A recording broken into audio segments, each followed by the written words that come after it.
Take your seat.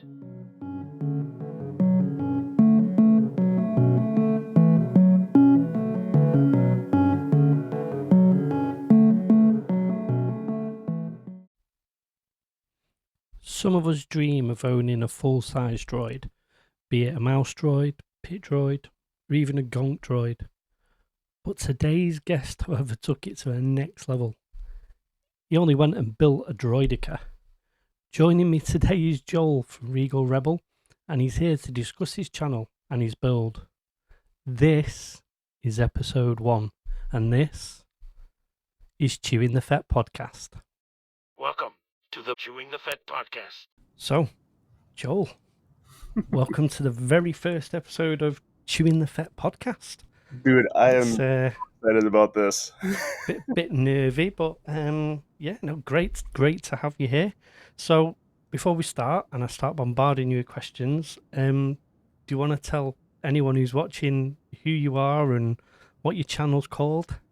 Yeah. So, I mean, as you mentioned, my name is Joel. I started this channel called Regal Rebel, and originally, and this was a while ago, I started it as actually a lore channel, and like it was kind of oversaturated for lore. You know, like I really love lore of Star Wars, but I didn't necessarily love making the videos of it. I just was doing it because it was just easy, you know. Yeah. And the first of the year, 2025, I actually got my hands on. Actually, it was just before the first of the year. I got my hands on a Bamboo Lab X1 Carbon, and then my dad purchased one as well. So both of them are actually in my house right now. But so he's just like, "Yep, go ahead and use it."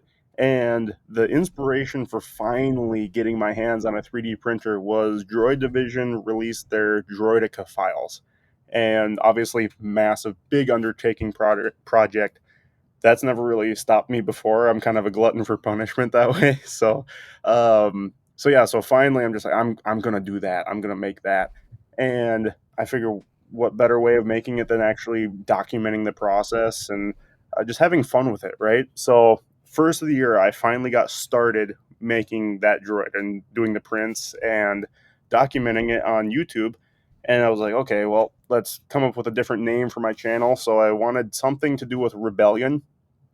And then that's just where I was like, okay, Regal Rebel just kind of rolls off the tongue pretty well. I really like the sound of that name. So I named my channel Regal Rebel and really just got started with the build process. I had no idea what I was doing as far as like a YouTube standpoint, right? So it was very much just, okay, I'm going to record like what I do on my screen for prepping the files for printing and then printing it, and then what I'm going to do after that.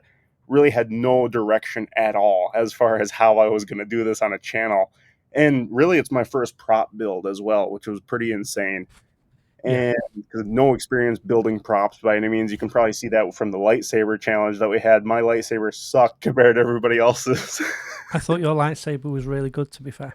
I am proud of it as far as what my capabilities are, but I'm thinking about going back and redoing that build just to see what I can do now that I know a little bit more. And still no 3D printing, but just going with the PVC route rather than like metal pipe and everything. I made a lot of mistakes with that build, but also learned a ton. So I'm really happy with it overall. And honestly, that was your brainchild, so I'm really thankful for you on that one too. So yeah, didn't sort of get the traction I thought it might, but I enjoyed it. And I gave that my little boy. My little boy is Boba Fett mad.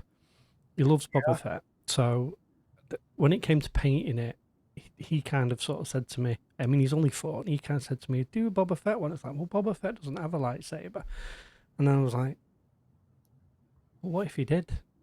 I was like, that's some of the best, like that's why I love the prop building space so much though, because you can really look at stuff like that. Like in canon, this doesn't exist, but what if it did? You know, I just love that, being able to take something from your head and just put it into reality, right? And I think that's something so much better than, I'm not knocking anybody that just does virtual stuff by any means, but to make something tangible that you can actually hold in your hands, like this is what it would look like if this existed, is just so cool to me. I've always loved the prop building space for that reason. Yeah, and I'm the same. I mean, I've got a box full of raw prints of blasters and all sorts, masks and all sorts that I want to do, and I keep putting it off and putting it off, and then kind of you motivated me with the Droideka to get a pit droid. So I've Dude, got the raw prints of the pit droid there, and he's all sort of put together in the garage, and yeah, oh man, it's kind of, I'm going to start it sort of next week, I think, but awesome. it's that, I think it's that initial drive to start with. But there's so many inspirational people out there. So there's like you with yours, you know, Smuggler's Room, people like that constantly. I mean, I follow a guy called, do you follow Try to Finish Something? No, I Sean can't say I do. Cash. I'm definitely No, gonna have to he's check a that one really out. good channel. I'm hoping to get him on as well. He's sort of said that he will, because I got quite pally with him. He was in radio, so this is natural to him, sort of the Oh, YouTube man. thing. I But he's I'm kind of now jealous prop building for that it comes movies. natural too. Sorry? I'm kind of jealous of the people that it comes natural to. Oh, yeah. Well, yeah. I look completely the opposite way, and it's crazy. But yeah, you should check out Try to Finish Something. His channels, some of the stuff he does. Like I say, he's now doing stuff for movies. Okay. But his weathering is phenomenal, and he's been sort of a big motivator as well. And every so often, I'll get a message off him saying, "You done it yet?" No. But I think he's based California way, Okay. so he's sort of your side of the pond. Yeah. But yeah, but so we talked about sort of how you started your channel, but how's sort of Star Wars influenced your creativity style? Oh man. I wouldn't even say Star Wars is necessarily an influence to my style. It just is my style. Yeah, 'Cause, like it, I mean, I've been a huge Star Wars fan since I was about 6 years old when my dad first showed me Episode 6 of Star Wars. That was the one I started with, and didn't understand what was going on at all because I was young enough at the time. But I was just obsessed with the visuals of it and just how cool everything was. And then obviously I grew up with the prequels, and at that point.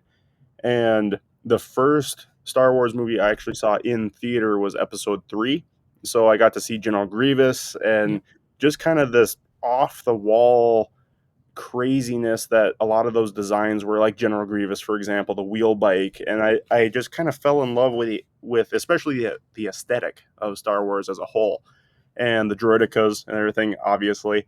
And really I always dreamed of like having that kind of stuff in person, like sitting in the corner of my basement or whatever the case may be. I've always thought of having physical items from a galaxy far, far away that just brings me closer to the attachment to it. Because I can't really say what my obsession with Star Wars actually is because I don't even know. The obsession has just always been there, and I can't complain about that whatsoever because it's brought me so much joy throughout my life, and it's definitely gotten me through a lot of tough times in life too. And I feel like there's so many different life lessons that are built into the Star Wars universe as well, where like you've got Anakin, who even in his fall to the dark side was the chosen one the whole time. Like George Lucas has said that many times, and just the fact that okay, it's not too, even if I falter somewhere, it's not too late to live a good life, and that's a really good reminder for me. So I think that's something that just keeps me going with it. But yeah, as far as aesthetically, everything is just something that's like, oh, that'd be so cool just to have in person. I feel like even the prequels is something where it's even more of a I want that in real life because it wasn't in real life in the prequels, if that makes sense. yeah. Like everything was computer generated for the most part, and I feel it for me anyway. That's something that brings that much more joy with bringing something that was computer generated in the movies into real life, and that carries a lot of weight for me in my head. Have you found, well, a pre thing to this? So congratulations on the new addition to the family. Oh, thank you very Um, much. Appreciate I think that. I think I've messaged you at the time, but I know you were a couple of, I mean, How old is it? Another little boy you had, wasn't it? Yeah, he's 3 months now. So 3 Yep. So months. I've got a two and a So half old and congratulations on 3 month that. old. But have you found that you're kind of steering the lads towards Star Wars already, or? Oh yeah, absolutely. My 2.5-year-old is obsessed with the Young Jedi Adventures now. It's a decent show. It's really not Yeah, bad. And I know through this whole YouTube adventure as well, my son is absolutely obsessed with 3D printing in particular now. It was to the point for a little while there where I had the printers going 24/7 for about a month and a half straight for the Droideka in particular. And so just about every morning, go wake my son up. The first words out of his mouth were printers. Let's go to the printers. Let's go get the parts off the printers. And I'm like, okay. And even to this day, even though I don't have him running all the time now, like I did with the Droideka, he's still very much like, let's go to the printers. Let's at least send a part to the printers or something. Like he just wants to work with them all the time. And it's really cool seeing that light in his eyes for that, and that's definitely a motivator to keep going with these projects, that's for sure. yeah, it's definitely nice. I mean, my little boy, we've got like the home office here, and I share it with my wife. My wife hates all my wife's Star Wars out. She hates it. But I've got all my stuff at the back, and like the desk here is hers, and I have to clear all her stuff to put my stuff onto film and stuff. But my little boy's constantly in here. I find him in here all the time, putting little helmets on or picking up lightsabers. Or like yesterday, he was dressed as Boba Fett, and he's running around with Jango Fett's blaster that I've got that's finished, and yeah, he loves it. I mean, to the point now that he knows I'm a sucker, and when it comes to bedtime, he'll go, "Oh, well, I wanted to watch Star Wars, Daddy." Ah. Yeah, he's got me. Isn't that so Okay, good, son. though? Like, Um, talk about such a bonding thing. Even if you're not like a massive Star Wars fan, if your kids are into something that you're even remotely interested in, talk about just developing an obsession in your head because you can share it with them and geek out about something with them. It's absolutely phenomenal. That's probably my favorite part of the whole thing. for me, I mean, I've always loved Star Wars. I mean, I was born in '78, so I'm cracking on a bit. You got But some. Yep. so I've known Star Wars all my life. I had all the Kenner figures when I was a kid. I mean, I wish I had them now; they'd be worth a fortune. But Hmm.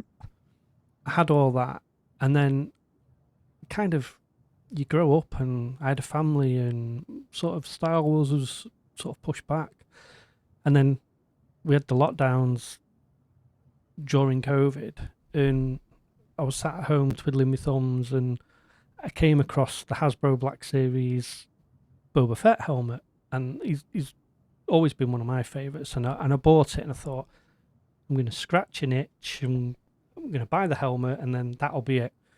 And it arrived, and the kids loved it. My little girl loved it as well, Thea, and she was trying it on, and he was trying it on, and then they wanted to watch the movies, and then it just snowballed from there, from lockdowns. They've watched all the movies multiple times. He knows it off by heart. He knows the words. He's saying the words before they come on. And just every time a helmet comes out, I'm buying a helmet now, and I'm blasters and props, and now I want to make more stuff. It's just like, yeah, like once you know your kids are into it, it's an easy excuse. I mean, I've used it loads of times. No, it's not for me, love. It's for Benjamin. It's not for me. She's not daft. But so when making your content, how do you balance being a fan with also sort of being a critic or reviewer? Oh boy. Um, no, as far as that's concerned, I mean, I for my builds now, I pretty much as far as the large scale builds, I'm very much exclusively Droid Division for their files. Because I'm not proficient enough with files to be able to edit them if I needed to make something work, right? So I'm very much a you, you might say I'm a cheater that way, where it's like the files are good to go. I'm basically just hitting print on a printer and telling it to do its thing. Um, and everything post printing is where the talent and skill actually comes in, and it's harder for me to actually document that part of it, just because I'm a person where I'm going to zero in and really figure out what I'm going to do, and I might forget to hit record on the camera sometimes, if I'm being honest. It's harder for me to think about the content creating side when I get into my zone with creativity. But no, as far as just being somebody that does what I do and kind of keeps the critic part of it out, it makes it really easy when I'm working with something that I already know is 100% good to go. It's already been through trials with other people, because that's the other part with Droid Division files, is that he's got his group of people that do beta testing for him. So even before he releases a file to the public, it's already been printed multiple times and gone through so many different iterations that it's just set and good to go. Like, I don't even have to worry about anything by the time I get it. Which I'm actually in talks with him right now to possibly be a beta tester for him at some point in the future. Nothing concrete on that at all. Not even 100%. But yeah, so it's that really does make it easy, is working with something that you know is already going to be a good product, and you're not looking for switching that up to see how each product is going to be. Kind of like Black Series, like you pretty much know that those products are going to be pretty good. They're not going to be movie quality because they're a general population or a mass produced product, but for a mass produced product, those are 99% of the time extremely good products for a mass produced item. So you could review those a little bit more than you can, like, say, a 3D model, but but yeah. I've my Pit Droids Droid Division. I mean, I've never seen a negative review of their stuff, and it fits. Everything fits. It's like the tolerances are unbelievable. You know, the amount of effort and work that they put into their models is and like you say, I mean, I know you say it's kind of almost cheating, just pressing print, and but I mean that's half the battle, I suppose. Once that comes off, and then you got to spend days, weeks, or in your case months sanding. But but yeah, like you say, once you know you're working with a quality product, and in this case an STL file, it's Mm-hmm. someone else has done not half the work, but they've done Oh yeah, like, a good as majority of it. far as designing 3D files, I've tried learning that a little bit here and there, and I can't imagine the amount of hours it must take to get like quality of files as Dave does at Droid Division. Mm. You Dave, for those of you that don't know, Dave Moog or Mog, I'm not sure how to say his last name, but he's the one that designs just about everything for Droid Division, and I've had multiple one-on-one conversations with him on Facebook and everything as well, and he's given me high praise for my Droideka build and how it's one of these aren't necessarily his words, like quoted at least, but basically insinuated that it's one of the few Droideka builds that has given justice to the Droideka as far as the paint job and everything at the end of it. Because there's a lot of people out there, and I'm not criticizing these people at all, but there's some people out there that will just print it in the colors that they want and call it good, which is perfectly Yeah. fine if that's what you like. For me, that would never fly for something that I would want in my house or something that I would want out there. Just because if it's clean, it doesn't belong in Star Wars. Yeah, I mean, I suppose that's a good segue to one of my other questions, really. So, are you more sort of like in the grunge look, the worn, Tatooine style, Millennium Falcon style over sort of Imperial, everything Yeah. clean and Oh yeah, definitely. Because if you look, even if you look at the Imperial stuff, for example, like, really the closest thing that you get to a full-on clean aesthetic in Star Wars is, I would say, Camino's. Camino was about as clean as you got in the Star Wars universe. Even Imperials, it was a lot sharper and put together, but it still had a used look, right? So like you look at the Imperial shuttle, it still had like the fly marks and everything, like the grit and everything in the seams. Very well put together seams, but still dirty and used.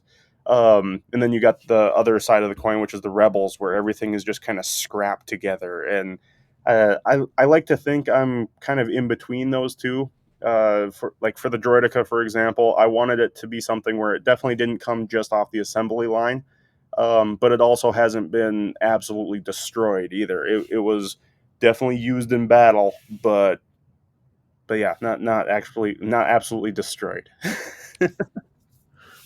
I'll go on to the Droideka in a minute Yeah. because I have a million questions about that one. But so far in your YouTube sort of adventure, what's been sort of the most rewarding part of running your channel? And would you say it's the content, the connections you've made, or sort of a mixture of the both? Most rewarding part, the most rewarding part I would say is actually, you kind of touched on it earlier there, where you mentioned that I inspired you to get into it with the pit droid and everything. I would say that stuff right there is the most rewarding part that I never actually considered even being something that happened with a YouTube channel that I put together.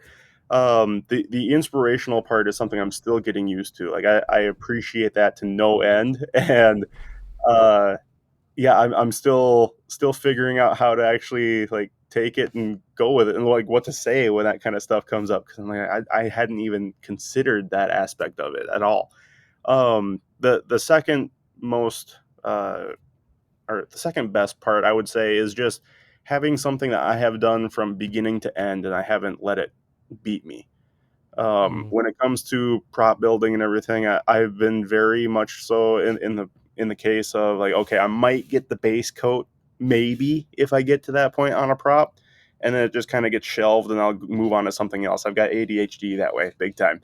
Um, and but no, the fact that I was able to do something from beginning to finish and really have the discipline to get through it, get through that sanding phase, get through the primer phase, and all that kind of stuff. And the YouTube channel really helped me with that as well. It's like I wasn't just doing it for me at that point, I was doing it for other people at the same time. So that would be the second most rewarding part, and almost tied for the most rewarding part. Do you think having the YouTube channel then sort of forced you to, that feeling of like I've had times where I can't be bothered posting a video today, or I can't be bothered making a video today, and then I kind of think, even though I've got small numbers, it's like those people are expecting a video. And Yeah. do you think that having the YouTube channel kind of made you think, right, I've got to put a video out? Because I remember a few episodes, you were like, I've not had a chance to do anything today, but did you feel, or this week, but did you feel like it's pushed you to actually do more than you probably would have done if you didn't have it? Oh, it absolutely did. And my wife, God bless her, is absolute phenomenal support system for me as well. Because I told her this is my goal, and I'm going to do everything I can to reach that goal. And it might take away from some family time, but I'm going to try to incorporate the family as much as possible in it. And that's really, she's been extremely supportive with that, more so than I actually thought, believe it or not. And she might kill me if she hears me say that, but but no, like she's just been extremely supportive with all the time I've had to dedicate to it. And I wouldn't say take away from my family, but just reorient a little bit, because I have made family a priority, but then I've just had to kind of move schedule around a little bit to continue to make them the priority that they would have been if it wasn't in my life like that. And whether that be including my oldest son in some of the videos like he wants to, and my wife, she doesn't really want to make much of an appearance on the channel, but she's like slowly getting more and more, like she's like, okay, I'll help you out with this, I'll hold the camera for this, or so on and so forth. Like the Droideka finale video that just got uploaded, she held the camera for a little bit of that for the first time ever. And actually showed up in the channel, like seriously showed up for the first time ever. talked in it, all that kind of stuff. And that's been a lot of fun and something that the family's getting used to, making it part of kind of like an everyday thing, or not an everyday thing, but an every week thing. Because it has grown into a little bit more of a vlog type build channel than just a tutorial video, if that makes sense. Yeah, but I like that. That's kind of what attracted me to the channel. It Yeah. was it was what's the best way? It was personal. Yeah. So my eldest is 21. So he doesn't live here anymore. But Yep. he was over yesterday and he was asking me who I was interviewing. So I was showing him your channel, and it's the first thing he said was, he said, "Oh, I like this because it's personal. You know, you're like you're talking to the viewer. You're not. You know, I try and do it, and I think it feels a bit robotic at times. But your style is quite natural. Yeah, I I'm feel like I'm not trying to robotic a lot of big it time. up.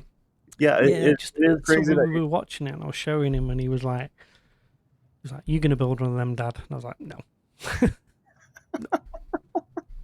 not no, yet." see, it's funny you mentioned that, like the whole feeling robotic, because that's how I felt, especially in the beginning.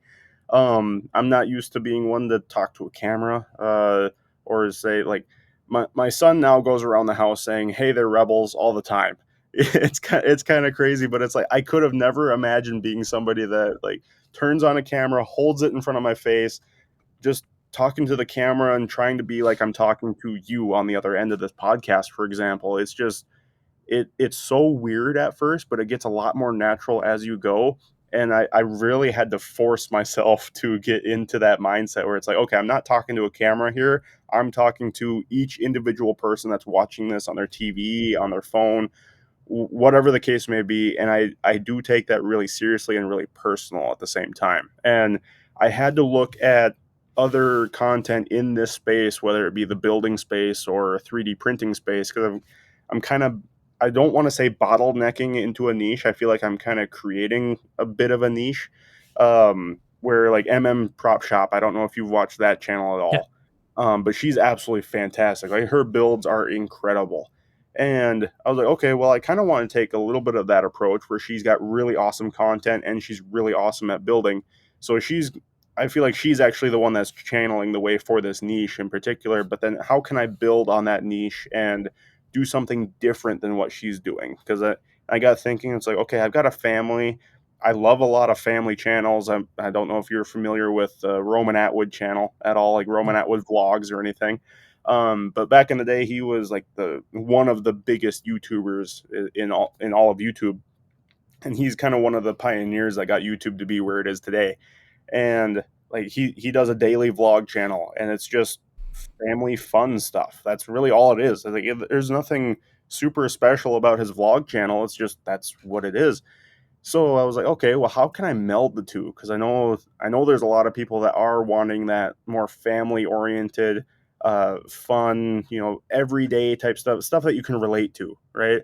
And I want to have something that's extraordinary like the Droideka, but I want to also have it be something where, hey, I'm just a family man, just like anybody else out there that just happens to be building a Droideka. I don't do this for a living or anything. It's just you could do this too, if you really felt like it, kind of thing. So that was definitely the biggest thing I wanted to hit with the channel is, you know, speaking to the everyday man out there, not just looking for the builder community necessarily. yeah. I think that comes across that way as well. I think you've got a great balance on your videos. I really enjoy your channel, and it feels it's like I can look at it and I can think, yeah, you're just like me. You're a father of two. Well, I mean, I'm a father of three, but I don't. He's 21. He's a grown up now. I don't think of him as a child anymore. But Yep. so like father of two, and you've got everyday life, everyday problems in you. So I think that's the inspiration for me behind that. But so you said your wife was in the last video and stuff like that. Is she a Star Wars fan? Definitely not to the level that I am. It's kind of hard to get to the Star Wars level, fandom level that I am. Not saying that there's not people out there like that, but yeah, I'm on a different level than most people out there. No, she's definitely a Star Wars fan. That was actually one of the first things I asked her when we started dating. Was, hey, are you a Star Wars fan? Because if you're not, I don't know if this is gonna work. You know. But no, Yeah. she's the only girl in the family, and her family is a big Star Wars family as well. Her brothers are like, and I don't mean this derogatorily. I don't know how you would take it that way, but I just gotta preface. But they're uber nerds as well, just like I am. So it's pretty awesome. I love that mug, by the way. That's a fantastic mug. Yeah, that is super cool. It's good. It's a big mug as well. Yeah, It's like a big see cup that? of tea. That is awesome. You got to tell me where you got that because I got to find one of those. Where did I get this? I'll find out and I'll send you a link. That sounds great. I look I forward can't to that. remember where I got it. I'll have it somewhere because I keep all my receipts and I'm really sad. But yeah, I've got a feeling it was Amazon, but I'm not sure. I'll find out and I'll send you. It is Yeah, a cracking mug. It's a really good mug. yeah, you'll have to do that. But crap, now I lost my train of thought. I'm so sorry. What were I can't remember what we were saying about your wife's brothers. Oh, yes.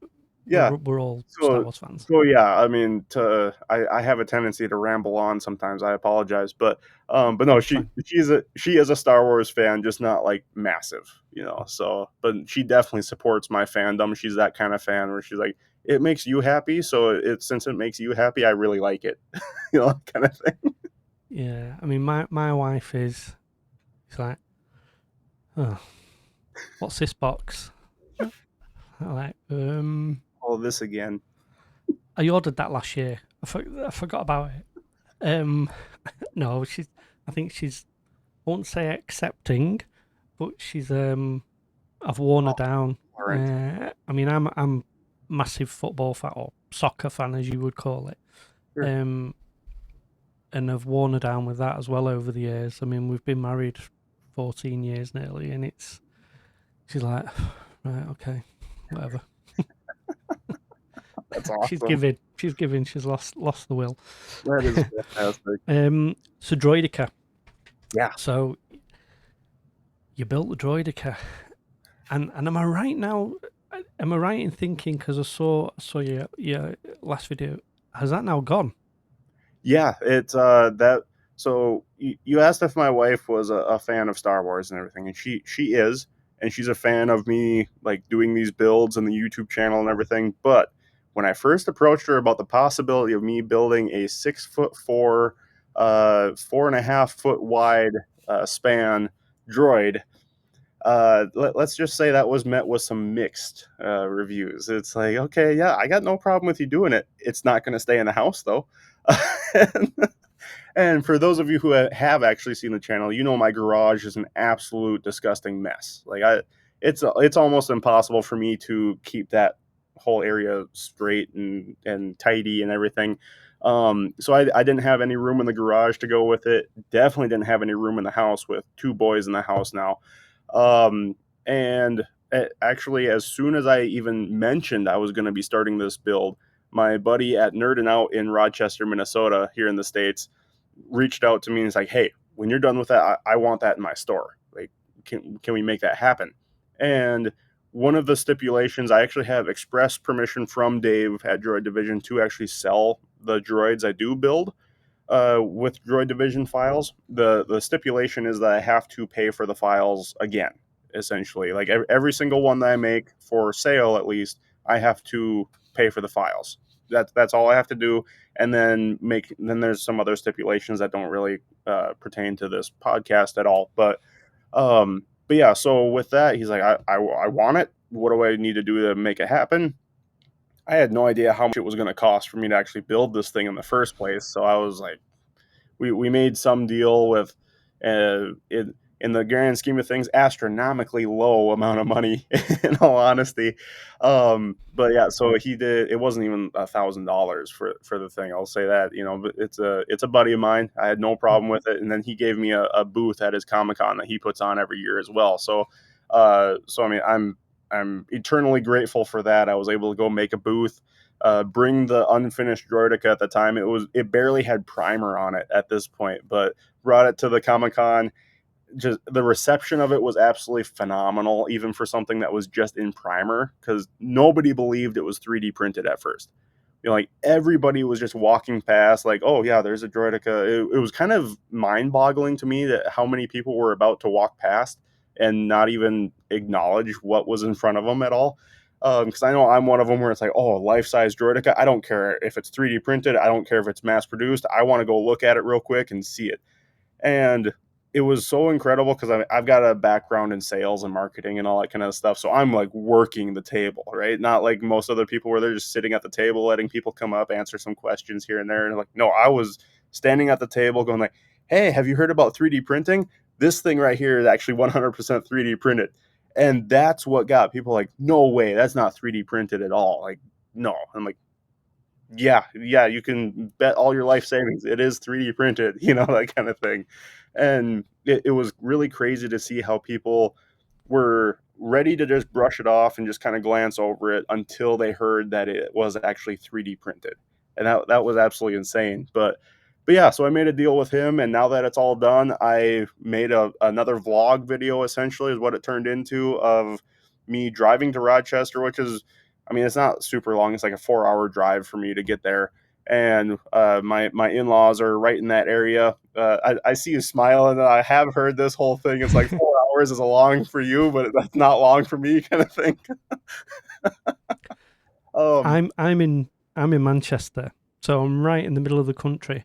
Mm-hmm. I can be on the south coast of the UK in 4 and a bit hours. Yeah. So that's like me getting from pretty much one end of the country to the to the other.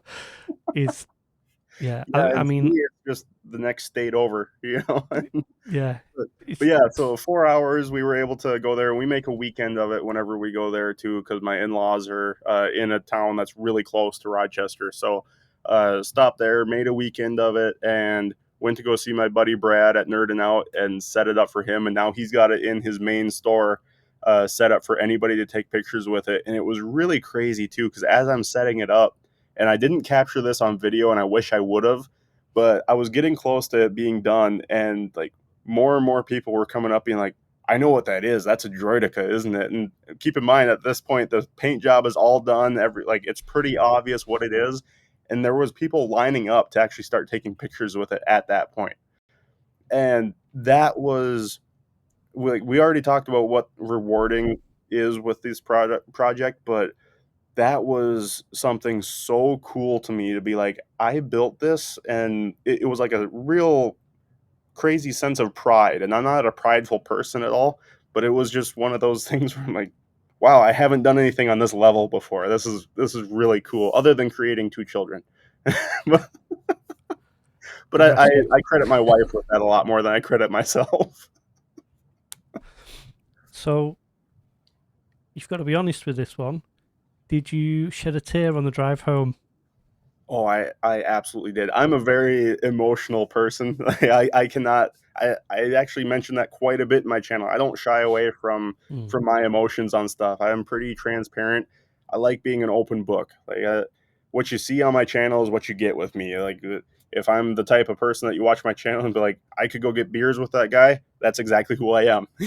So yeah, no, I didn't shed as much of a tear going home as I did when it was all loaded up in the car for the first time and I walked into my garage. That was, and I caught that on video. I didn't shed a tear on video there. I did that off camera, but no, it was very much where it's all loaded up in the car, and I stepped back in my garage where it was, and it was just an empty space, and it hadn't been empty for 6 months at that point. And it had been so many hours of, I can honestly say, blood, sweat, and tears going into that thing. And it was, as far as a prop build, the proudest thing I have ever made, because it had all those 3 aspects of it, and I did my absolute best to the knowledge that I had building that thing. And I learned so much building it, and I can't put a price on that. Yeah. Do you think your emotion was just your relief of just like, oh, it's done, and now I'm letting it go. You know, you knew you were letting it go. You knew from the off. Yeah. So, was it more like a sort of a relief of it being done, and you sort of that proud moment, like you say, like when your kids are born, and you look at it and you go, "Yeah, I made that." I can definitely see how somebody might look at it like that, but for me, it was definitely like I hadn't I hadn't had to face the reality of this is not going to be staying here yet until that moment. Right. And like you're right, I went into it knowing I wasn't going to keep it. My wife reminded me of that the entire time. They're good at that. Yeah, yeah. But no, it definitely was just facing the reality finally of, okay, this thing is going away tomorrow. I'm not going to be the owner of this tomorrow. And I will say it helps a lot knowing that it's in a place where I can pretty much go visit it whenever I want. It's not like it went into somebody's private collection and I'm never going to be able to see it again unless they bring it to a Comic-Con or something or whatever. No, like it's at a public place where I can go, I built that. You know, I can come see it whenever I want. And my buddy was definitely, he was sure to remind me of that over and over and over again. So, because he knew how hard I was taking it too. So, yeah, I think you can tell that in the video because, you know, I don't know if it was your buddy that came over and was sort of helping you a bit. Mm-hmm. But you could sort of see the way he was looking at you. He was like, "You're all right with this, you know." It's going to be looked after. Don't worry. Yeah. I mean, I look. It was an amazing watch. It was an amazing build, and like your happy incidents with the paint and stuff like that, and you know all that's it's been a journey for you. But I kind of feel like as a viewer, it's been a bit of a journey for us as well, and I really enjoyed that. I felt part of, you know, I'm rooting for you. And every time a video come up, I might not get to see it straight away, but when I do, I sit down and see it. And you know, my little boy would see the thumbnails. He'd be like, "Can we watch that robot? Can we watch the you know, or droid or whatever?" And I was like, "Yeah, okay." He's still learning the names, but he knows the pit droid, but he's an R2 and stuff like that.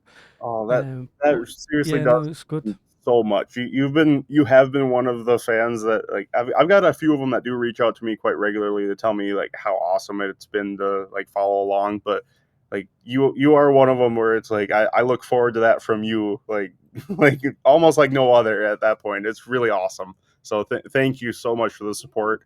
It's been absolutely phenomenal. It's been and good. watching I mean, you as a content creator. We'll touch on what's next. Sorry, I cut you off.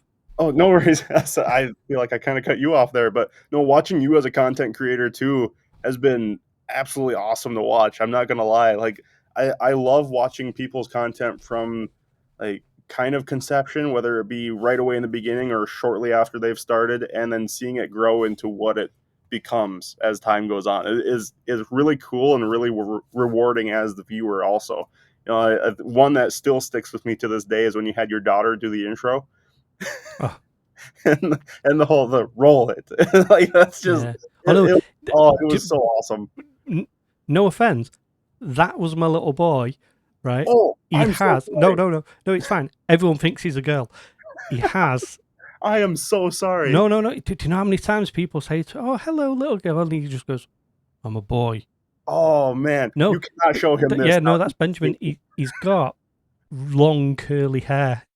Yeah, and it stems from a 21-year-old's a bit of a rocker, and he's got long hair. So Benjamin's like, I want long hair like Liam. Hey, I've got big time respect for it. Just don't show him that I thought he was a girl, because then he's going to hate me and just boycott my channel. So I'm sorry.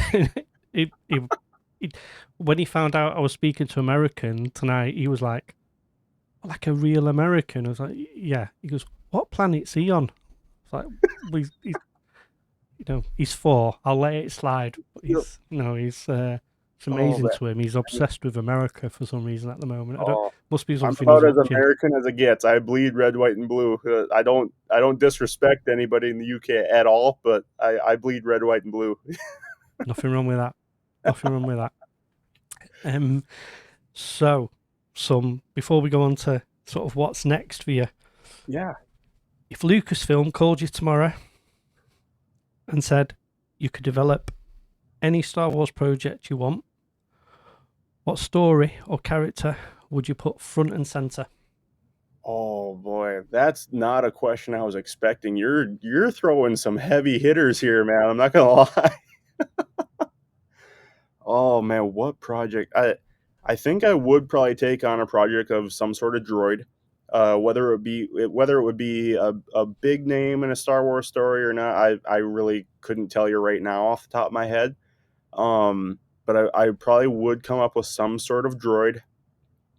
Um, God dang it, that one does that's a curveball, man. Let's see here. It would probably be in the battle droid space. I absolutely love battle droids in particular. Nothing against astromechs or like C3PO or anything like that, but it's just, I don't know, battle droids being able to have a specific function that they're built for and that's all they do is something that intrigues me the most. I really like a super battle droid, obviously, but I would probably do a variation of a super battle droid, some sort of heavier duty, almost like a dark trooper type, but just super battle droid type. Where like you got the integrated guns, it doesn't have to carry anything, integrated in the wrists or something. Funny enough, actually, I thought of the rocket super battle droid before it actually got introduced in games and stuff. Um, and I'm not taking credit for it by any means because I didn't even mention it to anybody. But it was just kind of like a You want brain. money? Yeah, right. Yeah, you gotta pay me for my thoughts.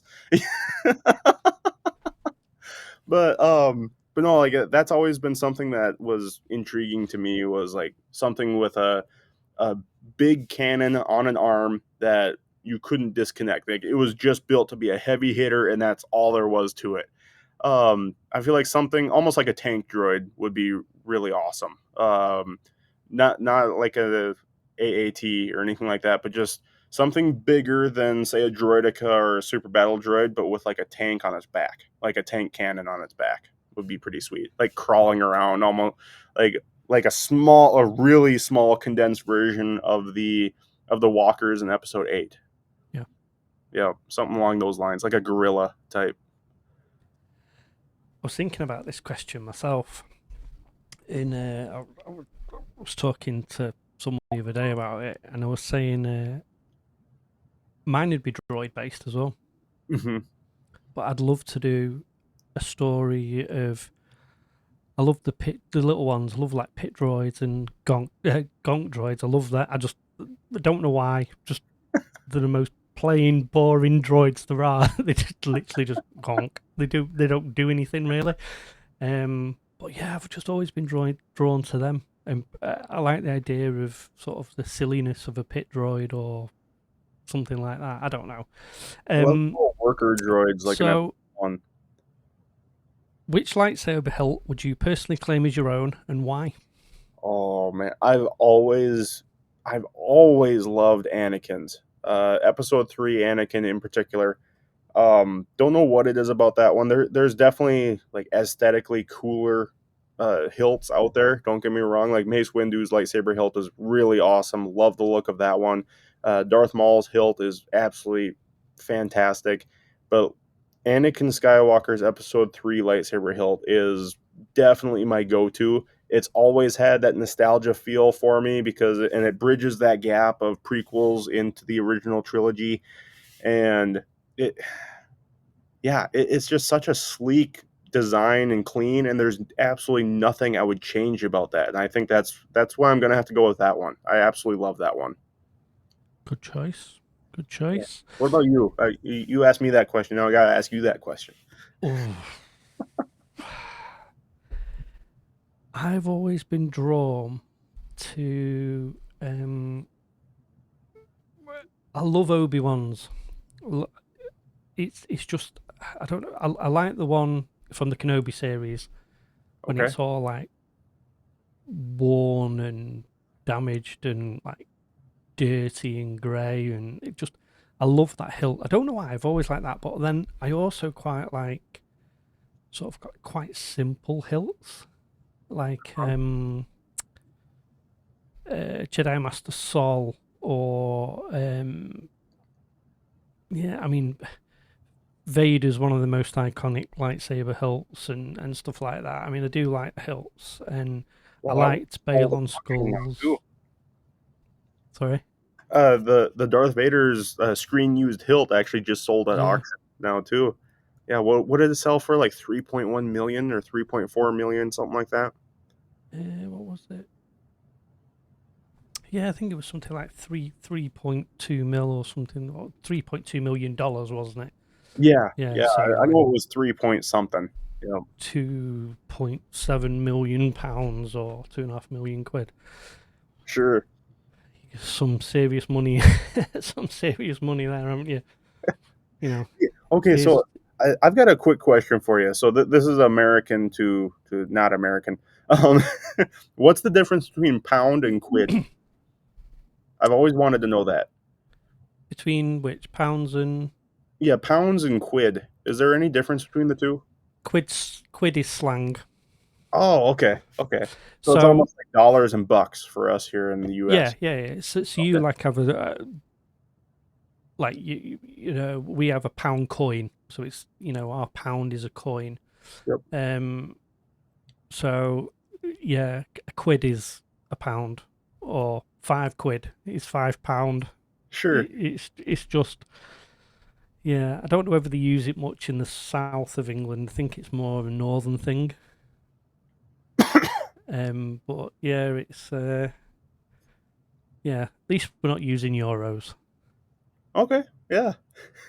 So those are even, the euro baffles me, because it's like something could be €5 in France, and then you go to Germany and it's suddenly €7. It's like, it's the same thing. You're charging €2 more, Yeah. just because of the way the exchanges are. It's bizarre.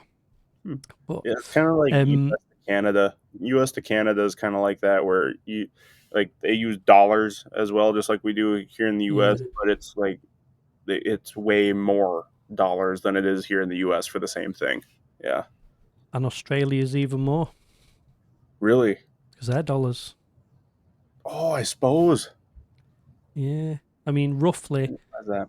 just going off on a tangent, but like, so it's roughly $1.3 to a British pound at the moment. Okay. That's roughly the conversion rate. But I think Australian dollars is almost double. So like £1 to 2 point something dollars.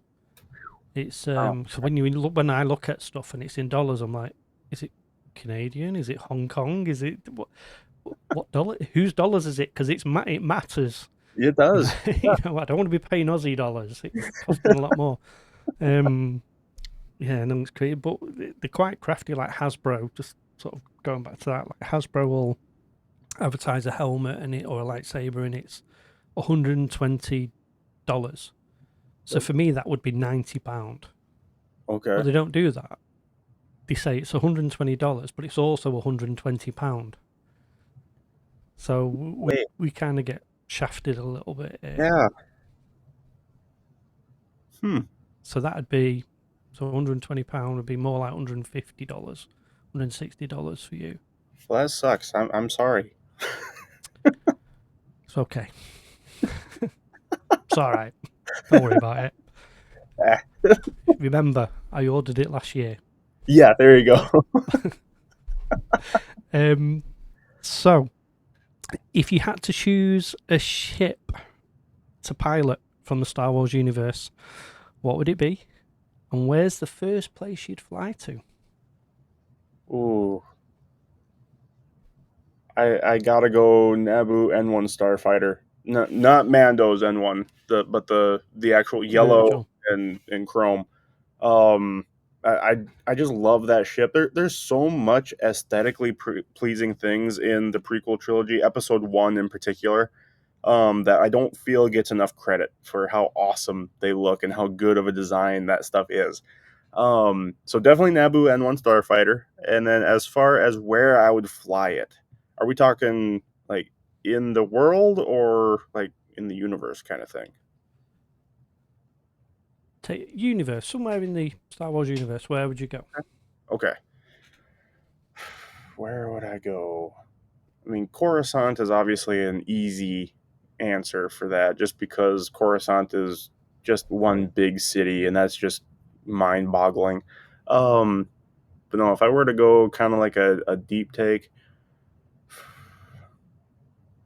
Camino is one of my favorites when I think about it. Um, just because I like the idea of having this like big city just built up on stilts, basically, so it's just out of the water, you know.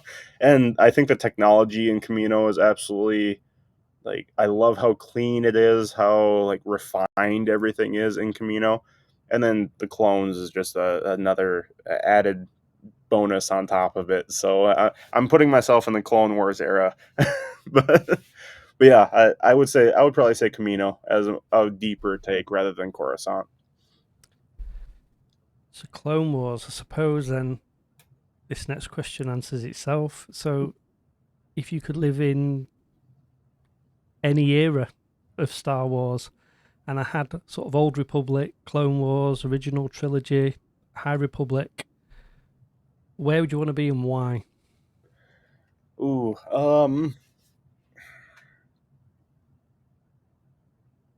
if I'm thinking, so my favorite era is definitely Clone Wars era, but I wouldn't necessarily want to live in that era just because of all the stuff that was going on. It was very much like chaos going on at that point. I would probably have to say High Republic because it was pretty peaceful. There was really a lot of peace going around. Like obviously you've got the Acolyte that it wasn't a very peaceful show. But as far as just being somebody that lived in that era, you had no idea what was going on. It was just a time of peace at that point. So I would definitely say High Republic. I could just live my life out on my porch, sipping my coffee, and just just live my life. I'm I'm a I'm kind of I suppose you could call me a happy clapper Star Wars fan. I kind of for me any Star Wars content is Star Wars content. So yep, some stuff's not great, um, but I don't sort of complain about it. It's like, did my kids enjoy it? Yeah, right. I'm happy. They're happy. I'm happy. How did you receive things, shows like Andor or like you mentioned the Acolyte? Mhm. How did you feel about those shows? Um, I'm definitely one of them where I feel like the acolyte was extremely divisive, and I personally didn't really care for it. I'm not gonna get into like the whole like I didn't care politics wise or anything. It's not like that stuff mattered to me a whole lot. But it was just I did not like that it was kind of retconning a lot of the story that was already Mm. implemented in Star Wars. That's the part that I absolutely hate. It's like if you're going to make a story within the Skywalker saga, don't touch other aspects of the Skywalker saga that are already implemented. So like a lot of the fact that I know Star Wars Theory talks about this stuff quite a bit, but when it comes to like it was supposed to be a peaceful time, and if there was going to be anybody getting murdered or anything by a Sith, there definitely better not be any witnesses. And the fact like I had no problem with there being a Sith at the time and a lot of like this mysterious chaos going on, but the fact that the High Council knew about the chaos is the part that I really disagreed with. But as far as like Andor, I absolutely love that show. Season one, I didn't get into season one all that much. It was a little bit more slow paced for me, but I could still appreciate it. It was a really good story. But season two was absolutely phenomenal for me. I loved it from episode one all the way through the last episode of season two. Um, the Obi-Wan Kenobi show, I have my issues with it. It definitely handled some things not the greatest. Even visually, it just didn't quite hit for me in a lot of areas. Because I'm trying to think, the Kenobi show, we got the flashbacks. with like Order 66 and Yeah. stuff, right? That's where that came in. There was a lot of, and I'm speaking purely from an on-set visual standpoint here, not even story. But in the flashback scenes, I couldn't get past the fact that the clone troopers were all shiny, and like it drove me absolutely insane. I'm not gonna lie, like that sounds something like that's so small, but it drove me absolutely insane. I was like, anytime you saw a clone trooper, they were bright shiny. I'm not even talking like they just like bounced some light off. They were shiny, shiny. And it's like, no, they were supposed at this point in the story, they're supposed to be gritty. They're supposed to be like just battle hardened troopers that came in and just wiped out all these Jedi and everything. And I had a lot of story issues with Kenobi as well, as much as I enjoyed aspects of it. Book of Boba Fett's one of the shows that I absolutely hated. Not gonna lie, there either. That there too is a lot of story issues there. It spoke a lot that the best episodes of Book of Boba Fett were the episodes that didn't even have Boba Fett in them, and had nothing to do with Boba Fett. So I don't really care for that show. The Mandalorian, love The Mandalorian. Even season 3, even though I do acknowledge that it has some issues in a couple of the episodes, overall, I love the story in season 3 at the same time. So, Mandalorian and Grogu, I'm looking forward to that movie coming up. And no, otherwise, I think the show is just, other than The Mandalorian, overall have fallen kind of flat, and we need to get back to the making Star Wars an event again. Because I know like back when like the original trilogy and then the prequels, Star Wars was always a big event, right? And that was the whole point behind everything. It's like we wait in anticipation to see what's going to happen. You take all your buddies to the theater, you go have a good time, and like overall, I don't even think necessarily even just in a Star Wars light here, but overall, the event of going to the movie theater has kind of been lost in the last few Yeah. years, and I really feel like Hollywood needs to get back to like, and again, this is not like me talking politically at all. This is just in general. I just feel um, like we need to get back to the creativity in Hollywood, not this rehashing or rebooting or just sequels and everything. We need to get back to actually being creative in our own way, in our own right. So um, yeah, no, I feel like Star Wars just needs to be taken care of, and it needs to be taken out of the Skywalker era. Now, like if we're going to tell stories that either have only been told in expanded universe outside of the Skywalker saga, or like the Old Republic, for example, do a series in the Old Republic era, or something that just has no crossover with Skywalker at all. Just something in a totally different area now at this point. So, sort of touching on that, you just said about sort of the fandom being sort of diverse and stuff like that. What part of Star Wars would you say resonates with you the most? Is it the lore? I think you kind of said already that it's the lore, but the lore, the visuals, characters, or even the community, I suppose. Yeah, so I still stand by, as much as the Star Wars community is divided. I still think the Star Wars community is one of the best fan communities out there. And I'm even including the people that, you know, and I don't really have much of a place for this in my fandom, but even the people are like, oh, you like that? No, like that's just not Star Wars. As long as you're respectful about not liking something that somebody else does, which a lot of people aren't, don't get me wrong, but I still think just because Star Wars is so passionate and the fans are so passionate about the story, I think tells a lot about where it is as a fandom. It's one of the best, most loyal fandoms out there. Whether the loyalty lies just with George Lucas Star Wars or all of it, it's still loyalty at the end of the day, right? And as long as we can all respect each other, that's the part that really matters.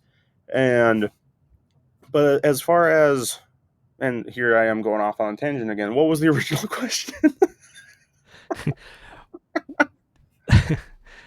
So, what part of Star Wars resonates with you the most? So, Yes. lore, visuals, characters, or the community?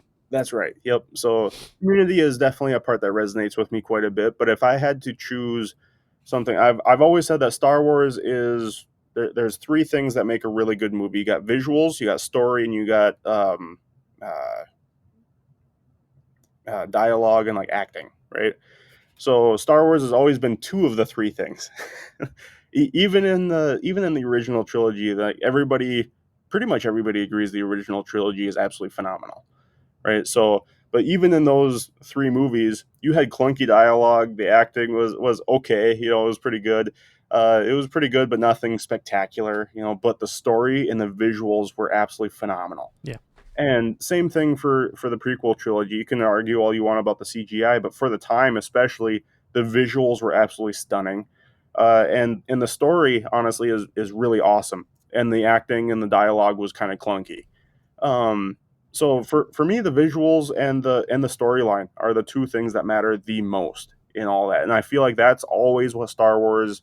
If you're going to make a good Star Wars movie, those are the two of the three things that you need to focus on, and then do your best with the last of those three. So yeah. You didn't mention the sequels. So, which I get. I suppose that's quite sort of split. I'm an original Star Wars trilogy. That's sort of what gets me the most. Mm-hmm. I like the prequels, but it's the original three for me. Mm-hmm. But I would say what's played most on Disney Plus in our house is the sequels, and it's not because of me. It's because of my 7 and 4 year olds, and the Okay. reason being, I think they just connect with Ray. And like my daughter's Ray mad. She's got a Ray costume. She's got a Ray staff. She's got, and it's kind of an interesting concept for me because I look at it and I see the flaws and I see sort of how it could have been better or stuff like that. But she sees past all that. For her, it's And I feel like it's she kind of just the same. connects. Yeah, and I genuinely feel like it's probably going to be the same story as what the prequels went through, all the backlash that the prequels went through, and now you see nothing but love for the prequels overall. And if I had to guess, I think the same thing is going to happen with the sequels. I'm one of them where I definitely see the flaws, like you there with the sequels. I loved Episode 7 when that first came out. I really liked what it was setting up from a directorial and story writing standpoint. As a trilogy, I think it's just so disjointed. It's unwatchable for me as a whole. Episode 8, it just basically subverted everybody's expectations, which you can look at that as a good thing or a bad thing. But I feel like it just crapped on the entire thing that Episode 7 was going to be setting up. And then Episode 9 felt like they were just trying to do the exact same thing, just with Episode 8 that time. And Episode 9 was the first Star Wars movie I've ever left the theater actually pissed off. Episode 8, I loved Episode 8 when it first came out. I actually went to see it in theaters like 4 times. But every single time I went to go see it, I had more issues with it. And like Episode 9 then came out, and I had issues with that one right off the bat, because I'm like, okay, now we're just having like I'm we're just having a peeing match at this point, like, and it Yeah. wasn't that much fun to watch. It really wasn't. Like the fan service, because it was obvious and blatant fan service on a lot of it, and even that wasn't done very well at all. For me, I feel like you say, the fan service was.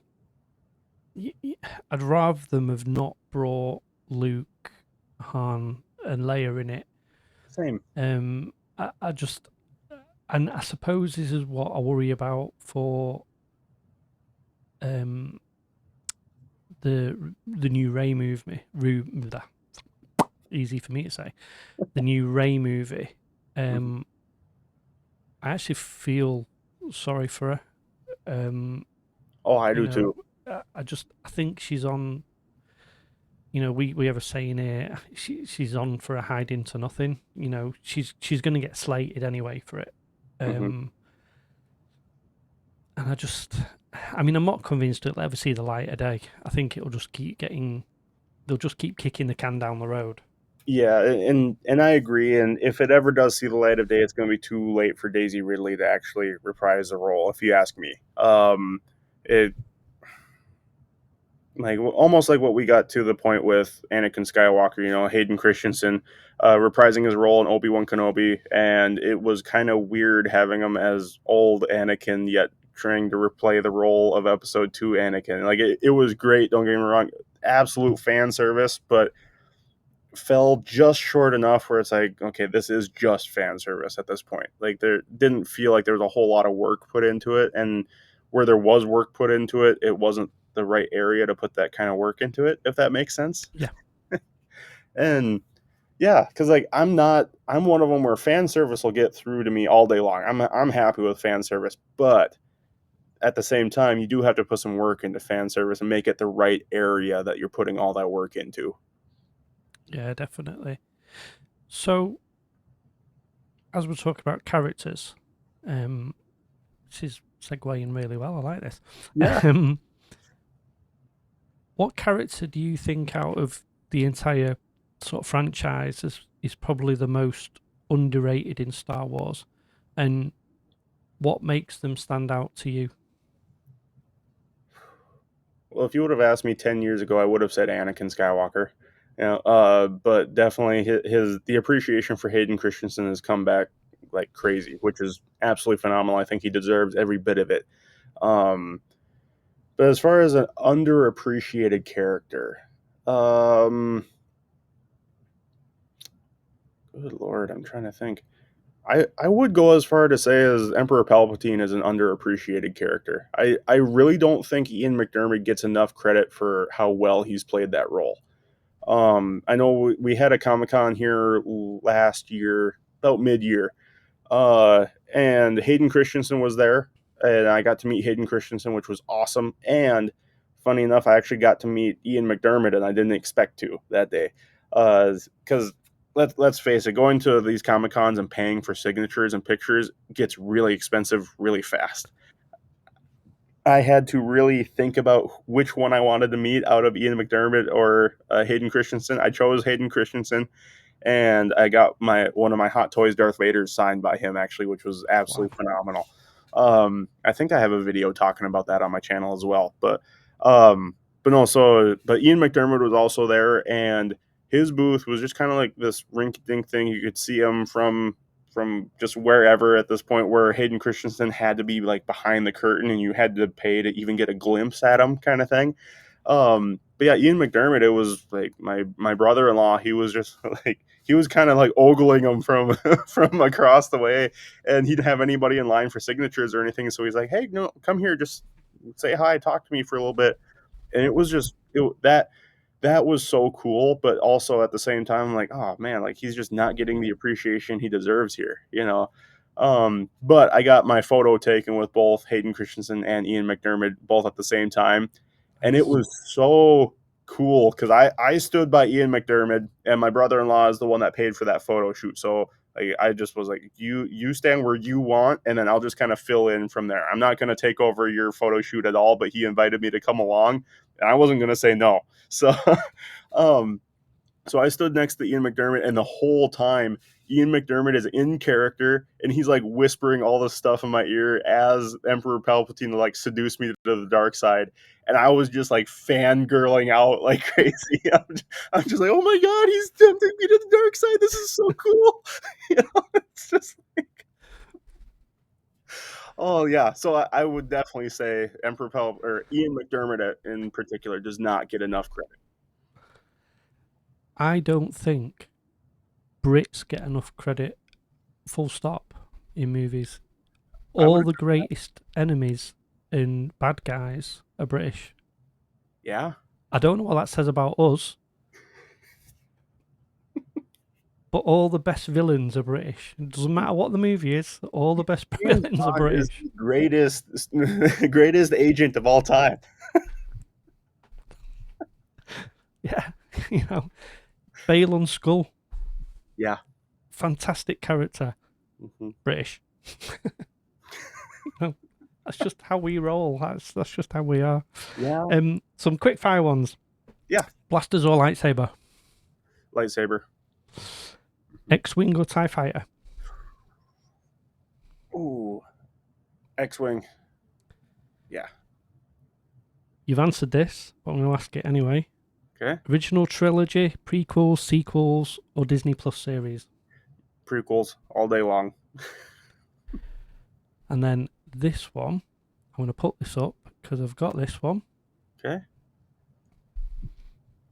Who would win in a duel? Darth Maul, Darth Vader, or Kylo Ren? I'm going to go out on a limb and say Darth Vader. Yeah, I know you said this was a quick round, but Kylo Ren couldn't even actually take on Rey at that point. So he's just automatically out of that. Darth Maul, he had all the acrobatics, and he was absolutely a fantastic fighter. There's no doubt about that. But it was like unbridled power, where Darth Vader, he had the skill and I'm not going to say patience, but at the same time, compared to Darth Maul, had patience when it came to his battles. So I think Darth Maul definitely doesn't get out of that, or Darth Vader doesn't get out of it unscathed at all, but he would win that. I can't argue with that. Yeah. Would you rather have the Force or be the best pilot in the galaxy? Force. Mm-hmm. Yeah, my 4-year-old said the same. He said that. You Yeah. Force. That's actually a hard that's actually a hard answer, but I would still say Force. Yep. And my eldest said it didn't matter because the best pilot in the galaxy had the Force. That I can't argue with him. Yeah, no, you can't argue with him because in order to be the best pilot in the galaxy, you probably need to have the Force anyway at that point. So, Luke. Oh man, yeah, you got a Anakin. smart one there. I like that. Yeah, I can't argue with that. I can't change my answer either because I already answered. So, Clone Trooper armor or Mandalorian armor? oh man, I'm gonna say Mandalorian armor, and like both of them are super cool. I think looks wise, I think I might prefer Clone Trooper armor, because it's got like the best elements of Mandalorian armor, right? But you can't beat the functionality of Mandalorian armor. So I'm gonna say Mandalorian on that one. Yeah, I'm with you. I'm torn. Mhm. Coruscant nightlife or Tatooine Cantina? Tatooine Cantina. I'm like a extroverted introvert is what I am. So it's like, for the people that actually know me, I am an introvert. Like social battery, I definitely have a social battery that depletes it in social events. But when I go out to social events, I like being the life of the party at the same time. So Yeah, I'm like I get you, fully get you. yeah. Okay, R2D2, BB-8, or Chopper? Oh, I knew you were gonna throw Chopper in there. Oh man. Just in case anyone missed it, Yeah. Yep. who's the goat?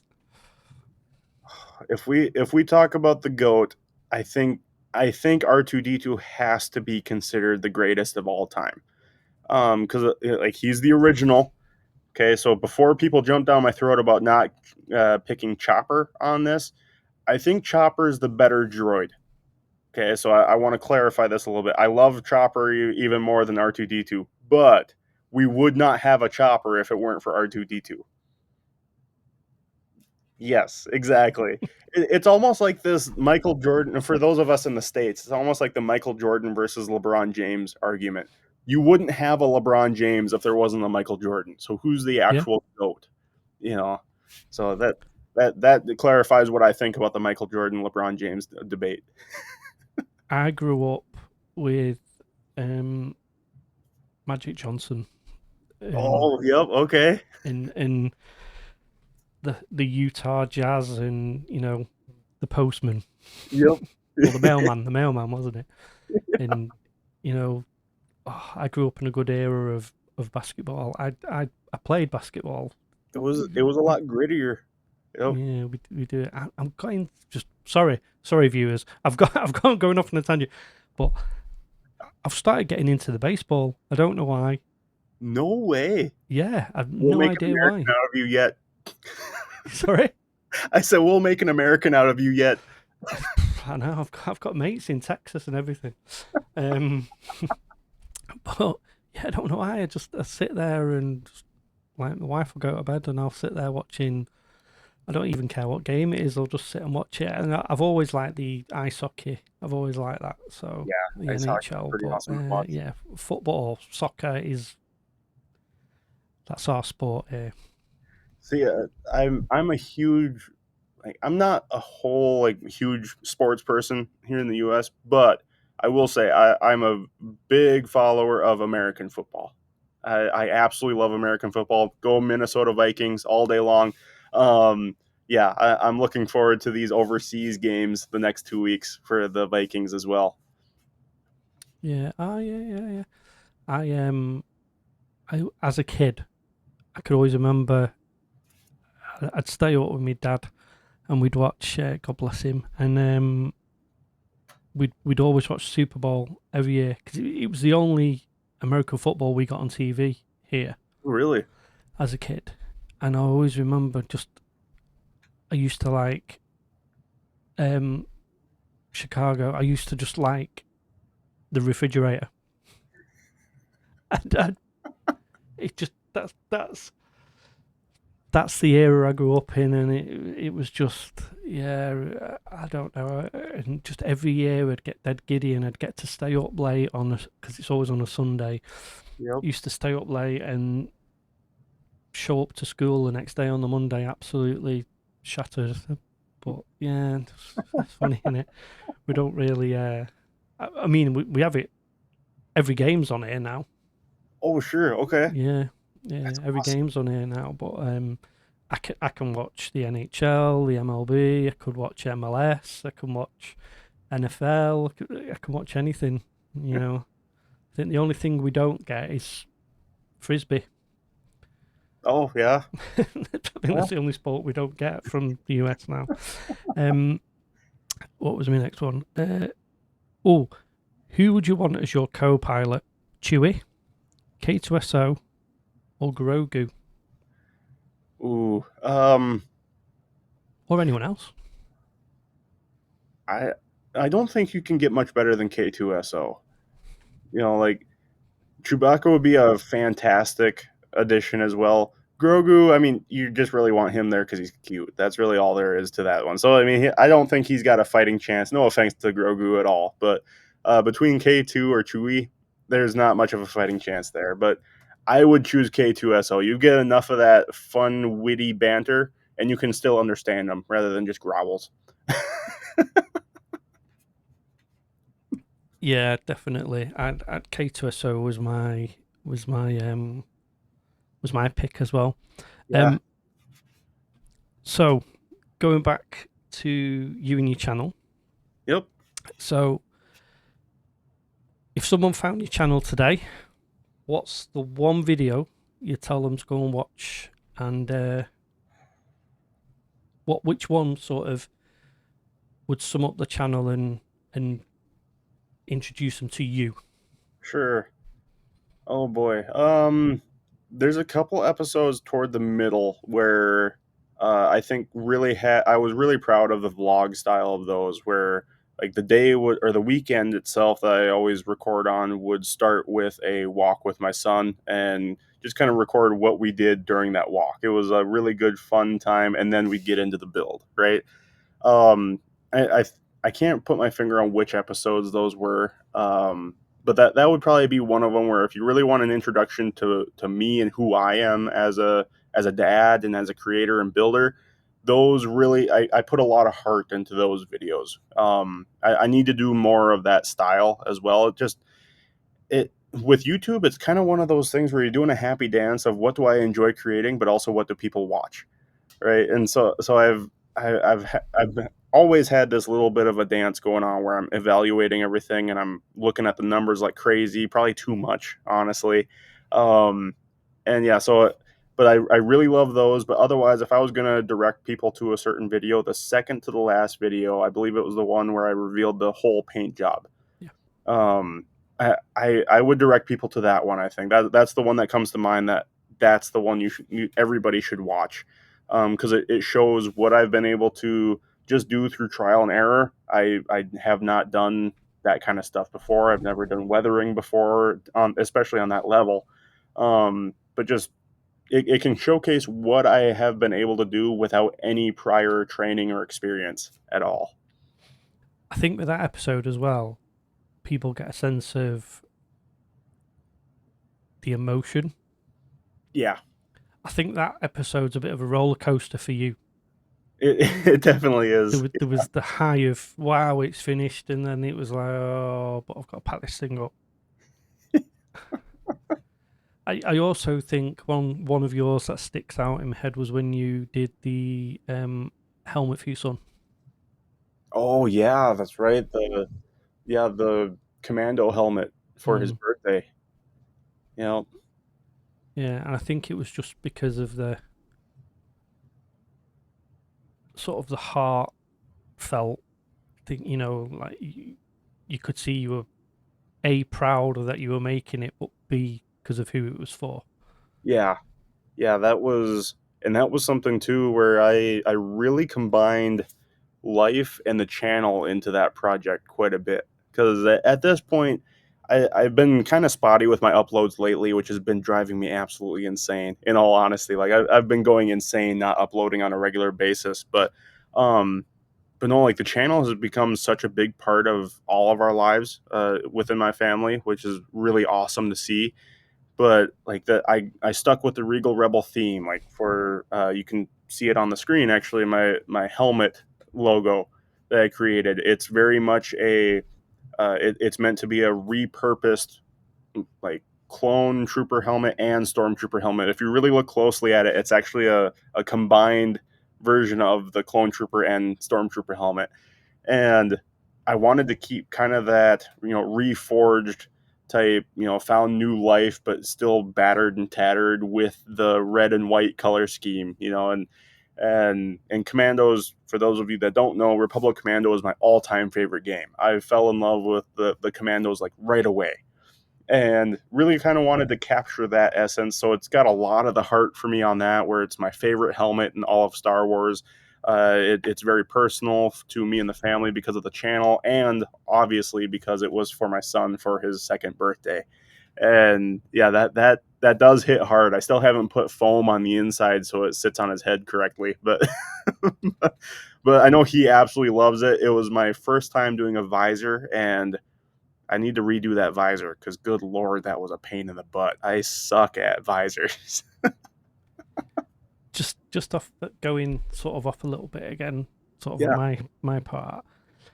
So there's a few sort of negative comments when your son was in one of the videos. There was a few people sort of not negative, more oh, you shouldn't really have your son on and stuff like. And I've had that because I did sort of some shorts with the kids in it because they were a big influence in me starting the channel. It was like, oh, can we start a YouTube channel? And I was like, yeah, I'll lead it, but you can do some little bits. Like you said, my little boy last time, and he's like, roll it. That is gold. I love those. And I just, I checked with my wife. I said, look, are you okay with them being in the videos? And, it's two of us in this relationship. Well, it's four of us. But sort of, you're a parent as well. And she's like, yeah, that's fine. It's fine. And they want to do it. But how much, not necessarily on regards to your son being on camera, but how much sort of negativity have you had? Have you had any? How have you handled it? Honestly, since the video that did get all the negativity on it, I haven't gotten really any negativity about it since then. It has not stopped me from including my son in my content at all. Good. I'm very much just okay, if you don't like it, then go somewhere else that doesn't have it. In my opinion, I mean, it's a big world on the internet, right? So there's plenty of content that you can go and be negative on if you want to, or just don't bring it here. It's a yes, there are people out there that would want to do bad, right? You can't get away from that with anything that you do. Okay, you can't get away from that in real world either, and people are just a little bit more daring with it on the internet per se, like because there seems to be no consequences because you're hidden behind the like this, shroud of the internet. But no, it's like it's a calculated risk, right? There's risk to anything, and really, when it comes to my channel, I want it to be a family-based channel. That's really all there is to it, and nothing's going to stop me from making it that. Because really, if my family couldn't be part of it, well, I don't want to be part of it at that point, because my family and we're one person essentially at this point. So, yeah, I mean, if it's one of those things where he decides that he doesn't want to be part of it, he can definitely say that, and I won't force him to be a part of it. Everything has been him wanting to be a part of it. It's not like I'm going like, oh, this will get views or this will get clicks. No, that's not the intention behind any of it at all. And it doesn't come across like that either. And that's right. what I say. Yeah, and I pray it doesn't come across like that too. It's because that's really not what it is. I'm nothing if I'm not genuine in my content. I'm not going. Like it might be seen as a detractor, or not a detractor, but as something that would hold me back in the content creator space, is because I am genuine with everything that I do. I'm not going to be doing something to just get clicks and just get money from it. I do pray that this becomes a full-time thing at some point in the future, because I genuinely absolutely love doing it. But yeah, so I do hope that comes at least sometime in the future where I can make a living at this. But it's never going to be something where I hope I can do this so I can make lots of money and buy stuff for myself. I'm very much the type where, obviously, yes, I will do something to provide for my family and make sure that they're all taken care of. But otherwise, I want to help other people as well. And if I can do that with builds that I love doing and putting all that out there on the internet, that's absolutely fantastic. Here in the States, we just had Charlie Kirk get assassinated, and I really do view it as something where, like, if I weren't to come home tomorrow, let's just say, for an example, not to add a lot of weight to this podcast by any means, because this is a lot of fun. But if I weren't to come home, if I didn't come home tomorrow, I want there to be something that my children can look back on and say, that's exactly who my dad was. He was exactly like that with us when I was growing up. That is part of the reason for me as well. If anything, like, I have a heart issue. I have a problem with my heart, and it does scare me. But I want these will be forever on the internet. Mm-hmm. And I'd love to think that my daughter and my son and even my eldest would look back at them and go, either Dad was a dickhead, or what was he doing there? He was rubbish at that, or just to hear my voice and to see me and like them getting involved. Sort of, yeah. I'm with you 100% on that. So, yeah, and if I can impart some messages or things that I would, or knowledge that I would love to impart on them, to be either like, I got two boys, to be a man in today's society and not be afraid of that, or whatever the case may be. If I can impart that through videos here, if I'm not here someday, fantastic. That's really the ultimate goal with including my kids in it, if they want to be a part of it, is I want them to see that they had good times with me. Even if it's 90 years down the line and I don't pass away till then, they can still look back on that and go, I remember that was a good time. I look at it as like a home movie type thing. Yeah, I mean, my little boy has a sort of a game he plays every morning. It's like top fives, so he'll get in bed with me and snuggle in and sort of ignores mum, and he'll be like, right, top five, and it could be anything, but quite often he'll come in here and he'll go, top five lightsabers, and I've got to answer him straight away, and come on, Dad, 1, 2, 3, top five helmets, top five, and and like you say, it's that part of, they're in your life, you're in their life, and you want enjoy every moment with them. Just two more questions because I'm conscious of your time. Because I was thinking, it'll be 45 minutes, but we've been nearly an hour and 45 minutes. I'm happy with it, honestly. This is so much fun, man. Yeah, no, I've enjoyed it. What would you say is your favorite piece of, I don't know, your collection, memorabilia, or anything like that you own, Star Wars related? Well, I got into collecting Hot Toys quite a bit. So before that, I was a big time Lego Star Wars collector for a long time. I actually had quite a Lego Star Wars collection built up, and yeah, yeah, Just built that today. yeah. I actually saw that in the background. Like, I know exactly what that is. I just built it today.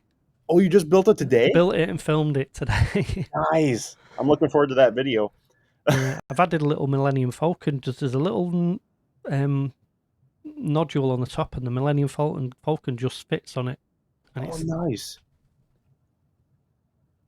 It's Oh, that looks awesome. Yeah, I thought it was quite cool.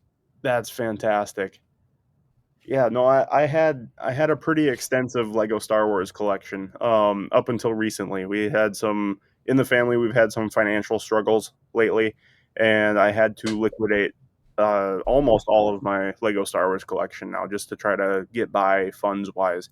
And because I mean that's been another criticism I've had on my channel before is like, oh, you just do this for clicks and money. It's like, I can tell you right now, I'm in the hole on these builds quite a bit,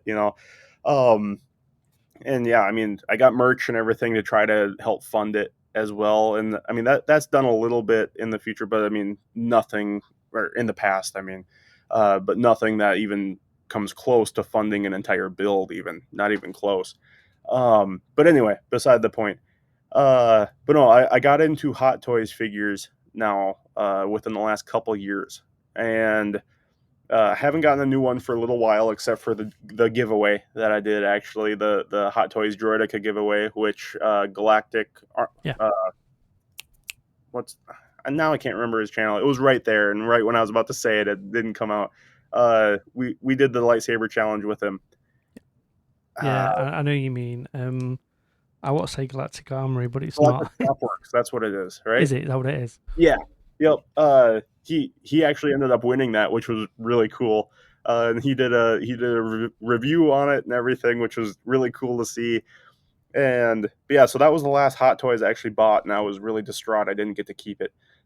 but, but no, otherwise the crown jewel on it, I alluded to it earlier. But I got an Obi-Wan Kenobi Darth Vader with the slashed helmet and everything. You can see Hayden Christensen's face behind it.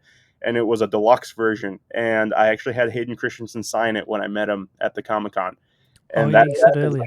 Yeah, that's like the crown jewel of my entire collection. Now, that's one thing where I get, whenever we get into a financial spot, I'm always like, well, I can liquidate my collection of things, right, to help pay for bills, because I'm the man of the house, right? So that's the one thing, though, that my wife is very strict. Like, you are not selling that at any time. I don't care what financial situation we're in. You cannot sell that. Yeah.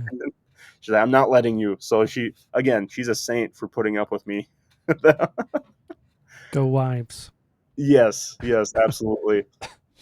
I've stayed away from Hot Toys because I know it's a dark, slippery road that'll go down.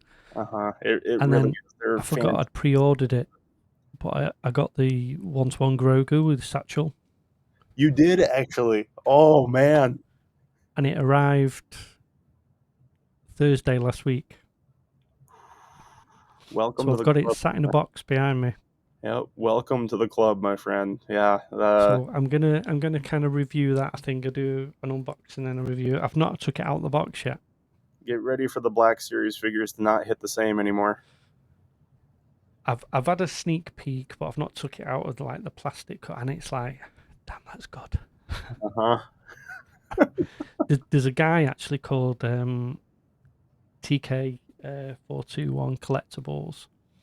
and he's I like that name. he's literally based up the road from me. He's a couple of miles away, and that's all he collects is Hot Toys and Sideshow figures, and he does a review a couple of times a week. And I mean, the money he's got invested in it is crazy, but some of the detail in these figures is it just blows my mind. It's amazing. It is absolutely phenomenal. I love the Hot Toys figures to no end. I mean, they are just beautiful. They are movie grade action figures, essentially. I really do look at them more like posable statues than like, say, action figures or anything like that. They are, like you said, a slippery slope to get into. Once you get one, you're like, oh man, that one would be cool. That one would be cool. Like they're always coming out with absolutely incredible stuff and different things that you can do with them. Like now they got posable eyes even. Yeah, Um, seeing that. it's just incredible. I've got a couple Darth Vaders. I've got a few clone troopers, and I've got Paz Vizsla as well from Mandalorian series, and Rip Paz Vizsla. But but but yeah, no, you can't beat the Hot Toys figures and the collectors of Hot Toys figures. I mean, the diehard collectors, like way more than I am. They are a different breed of people, and I mean that in a really good way. Mm. It's pretty insane. I don't. Have you ever seen Jeddah Patrol? Yeah. He's or not Jeddah Patrol. Because we've. Oh yeah, I know you mean. Yeah, he's a big time Hot Toys collector. Mm. And he's another guy that I watch his content. I'm like, I could have a beer with that guy. Yeah. Yeah. But that's on a whole nother level. Like that's. Oh man, I started getting into Hot Toys figures with Iron Man figures in particular, like just like obsessing with watching them. I didn't own any of them, but I'm like, okay, that's really cool. And then when I discovered that they did Star Wars stuff, I'm like, okay, now it's hooked me in to the point where I have to buy some. I've seen some of the stuff they've got coming out, and like you can get on pre-order now, and it's like I can't go down. We're selling my car. I can't can't go down that route. So one more question: if someone was looking at this and wanted to get into YouTube videos, but they were a little bit scared or they were sort of unsure, what would your advice be? So I'm going to start with the cliche advice first. Just start. You're going to be clunky. You're going to have crappy content in the beginning. I would go as far to say that my content still sucks, especially compared to big YouTube creators. My content's always going to be genuine. Like the heart and everything of it is always going to be there. But as far as the quality of production, like that's only going to be going up from here. Especially with all the equipment that I have access to. But don't feel like you need to go out and get the big expensive equipment just to get started. I started and I actually used my phone as the only thing basically the entire time up until the finale video of the Droideka, where I actually had access to a nicer vlog camera. Still not a super expensive one. I think the camera itself with the lens was like $700. And then the DJI mic minis too, those are like $160 for the pair. So really not terrible when you think about a decent mic. But seriously, don't feel like you need to have the big expensive equipment. Just use your phone, start getting the feel for talking to the camera, documenting everything. And don't be afraid to over record. Actually, it would be another thing that I don't hear very much. Like you always hear people like, oh yeah, I'm going to record this. That's the people that are really experienced and know exactly the shot that they want, where they want it, kind of thing. When you're first starting out, you really can't record too much. I mean, as far as going back in and editing, it might be a little bit more work for you as you're figuring stuff out, but you just want to get started. That's all there is to it. Keep it simple, stupid is always what we say here in the States anyway. Is like, don't worry about being super polished. If you got jump cuts all over the place, don't worry about it. Just start getting in, start editing. Don't feel like you need a lot of the fancy transitions or fancy end screens or anything like that. And then look into your editing software as well. Start with a free software. There's a lot of them that do have some paid stuff on the back end of certain things, but overall the basics of it are free, and even some free templates. Start with that. I know I started with Clipchamp. That was just automatically on one of my computers. That's a Microsoft one, and it's a great editing software to get started with. That's how I learned how to do jump cuts and splice everything together and all that kind of stuff.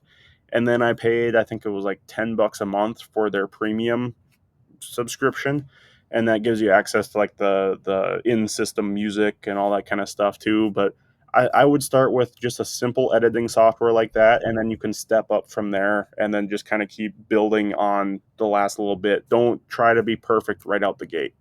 That's just going to set yourself up for failure. You're going to get frustrated, and yeah, you're not going to amount to anything at that point if you start with perfection. Yeah, I think I've fallen into that trap a few times. It's like, I think I said early on, it's kind of like I'm all the gear, no idea, Mm-hmm. buying stuff. I think I would add to what you said as well. I'd say don't get hooked up on numbers. Yeah. I watched a great video last night, and it said delete YouTube Studio off your phone, just because you'll be constantly scrolling on it, and you do. You do.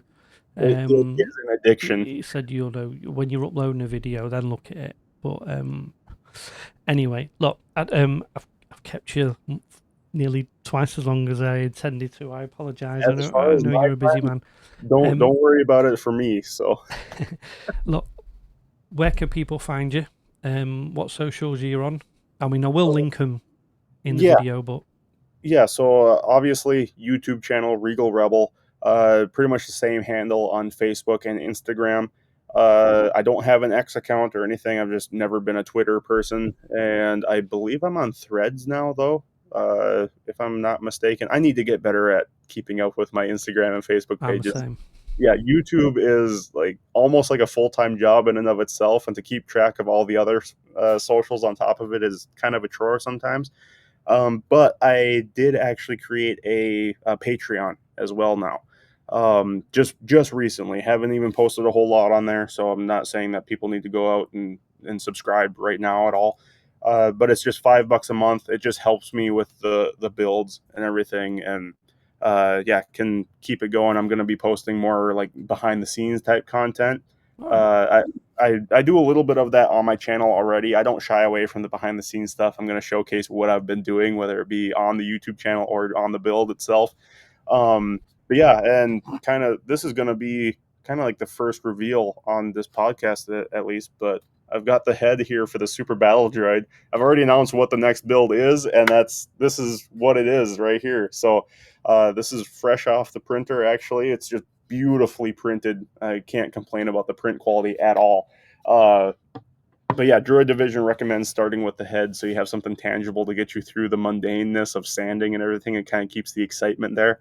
And I can definitely agree with that. So, but yeah, no, Patreon is going to be Regal Rebel on there as well. And yeah, like I said, just $5 a month. It just helps me with the builds, and then going to be posting more behind the scene content on there as well. Oh, lost the audio. I muted myself. There you go. I didn't want to interrupt you, so I muted myself. Look, I'll put all that down. Send me the links. Yeah. I'll put it in. I'll put your Patreon on for you and stuff like that. Everyone should get over, because your next build is the Battle Droid, isn't it? Yeah, the Super Battle Droid. Super Battle Droid. So I'm looking forward to that one. Just awesomeness. Is this one you're keeping? This one is, believe it or not, it's actually sold already too. Through my YouTube stuff now, I've had a following of people that actually want some of these themselves, but don't either feel like they have the skill or the time to do it themselves. And they were impressed enough with the paint job on the Droideka and everything that this one is going to end up in the state of Washington here in the United States. So it's actually ways away from me, but he wanted it. We came to a deal, and it's not concrete 100%. It's not like I have a deposit on it or anything, because I just don't know how long it's going to take me to build this one. But we do have a deal built up, and then there's a possibility he could back out of it at any point, really. So just trying to be realistic about it. If it doesn't sell, I'm definitely keeping this one, though. It doesn't take up as much floor space as the Droideka would. After seeing your Droideka, I don't think you'd have any problem shifting that if you the Super Battle Droid if you needed to. Looking forward to doing that. Assuming you do a build series of that one as well. Absolutely, yeah. So with the Droideka in particular, I uploaded on Wednesdays every week, and oh man, when I missed my first weekly upload, that hit me really hard. I was hoping I could get through a whole year of weekly uploads, and so then I could say I hit every week of the year. That was gonna be really awesome. But no, so that got to be really hard with work, getting busy, and then especially my second one coming along. That's when it really kind of went off the rails.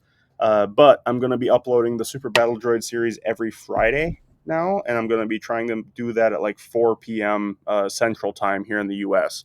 Every Friday. So Excellent. Look forward to that. Look, Joel, it's thank you for coming on and giving me your time. Being the very first guest on Chewing the Fett podcast. I'm absolutely honored to be here. Really, I love the name Chewing the Fett. It's just absolutely phenomenal, and I really am honored to be, especially the first guest, let alone a guest at all. This YouTube journey has been, like I said, grown into way more than I ever could have imagined. At this point, I can't imagine where it's going to go from here. Even if it stayed where it is right this second, I'm perfectly happy with that because I've gotten to meet people, just awesome people like you. So thank you very much for all the support. Well, I wouldn't say I'm that great. My wife wasn't. So I'll put all the links in. What I'll do, I will stick a outro slide on, and then I'll end the stream. And then what I'll do, if you hang fire, I'll just sort of say goodbye to you. Yeah, Backstage, if that's all right. that's So fine. look, I hope this gets some views. I hope people enjoy it. If you do enjoy it, hit that subscribe button and notification bell, and not only my channel but also Regal Rebel, because honestly the content he's putting out is fantastic in my opinion, and he's got way more followers than me, but he hasn't got way enough that his channel deserves. So go and give him a like and a follow and a sub as well. And from Regal Rebel and from me and mine, I'll see everyone on the flip side. Please like and subscribe.